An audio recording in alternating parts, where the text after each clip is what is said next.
Өнөөдрийн хичээл бол ресторанд хооллосныхоо дараа хэрхэн тооцоо хийх тухай юм. Хамгийн түгээмэл бөгөөд ийлгээр тооцоогоо авахдаа ингэж хэлнэ. Could we have the bill? Please. Үгийн утгыг харвал could we бид тэгж болох уу? Have the bill тооцооны хуудас авах гэсэн утгатай. Америк англи хэлэнд бил гэхийн оронд check гэдэг үгийг илүү их ашигладаг. Тиймээс энгийнээр зөвхөн ингэж хэлж болно. The check. Please. Эсвэл зүгээр л check.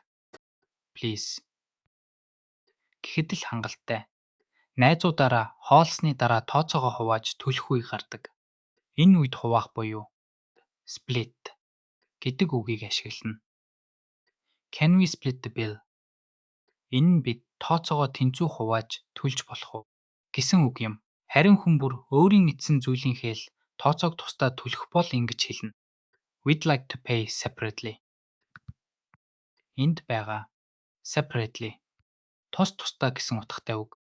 Хэрвээ та найзыгаа daйл байгаа бол эсвэл бүх тооцоог өөрөө хийх гэж байгаа бол ингэж хэлдэг. It's on me. Энэ бол миний хийх тооцоо буюу би даалаа гэсэн үг.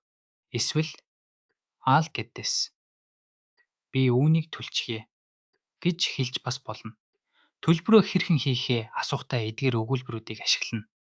Картаар төлөх бол Can I pay by card? Харин бэлэн мөнгөөр төлөх бол Do you take cash? гэж асууна. Take cash. Бэлэн мөнгө хүлээж авах уу гэсэн утгатай. Бэлэн мөнгөөр тооцоо хийх үед цайны мөнгө үлдээх соёл байдаг. Хэрвээ та хариулт мөнгөө авахгүй зөөгчд үлдээхээр бол ингэж хэлнэ. Keep the change. Энд change гэдэг нь хариулт мөнгө гэсэн утгаар орж байна. Өнөөдөр бид тооцоо хийх үед хэрэгтэй чухал хэлхүүдийг сурлаа. Дахин нэг удаа давтаад хэлээд үзээрэй. Could we have the bill? It's on me. Баяртай.